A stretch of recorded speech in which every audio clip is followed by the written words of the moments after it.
Hello साथीहरु नमस्कार। तपाईहरु सन्चै होला भन्ने आशा गर्दछु। म पनि सन्चै छु। म आज तपाईहरुलाई इन्डियाको धारचुला र नेपालको दार्चुलाको बोर्डर देखाउन गइरहेको छु। यहाँ हेर्नुस् यो एतापट्टिको यो नेपालको बोर्डर हो। यता हेर्नुस्, यता मानिसहरु जाँदै छन्। यतातिरको यो इन्डियाको बोर्डर हो। यो हेर्नुस्, मात्र तपाईहरुलाई नेपालको दार्चुलाबाट इन्डिया जान 2 मिनेट लाग्ने छ। बीचमा काली नदी छ। यहाँ हेर्नुस्, यो आज भोलि सानो छ काली नदी, ठुलो भएपछि त्यो सम्म पुग्छ, त्यो सम्म पुग्छ।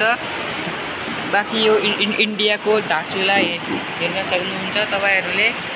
हेर्नुस् धारचुला।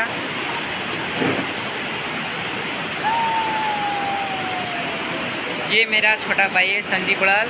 इसको यहाँ पे यसलाई यहाँ हेर्न असाध्यै मन लाग्छ। मानिसहरु जाइरहेका छन् इन्डिया नेपाल।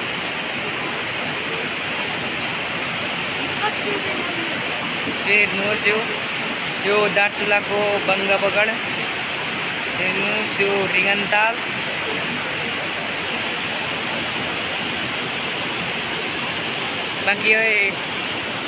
बाँकी तपाईहरु यहाँ आएर हेर्न सक्नुहुनेछ। हेर्नुस् इन्डियाको धारचुला। यो महाकालीबाट नेपालको रोड बस यति मात्र छ। हेर्नुस् यो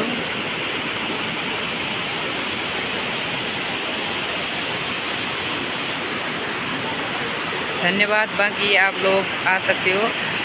मेरो च्यानलमा लाइक सब्स्क्राइब कमेन्ट गरिदिनु हुनेछ भन्ने आशा छ।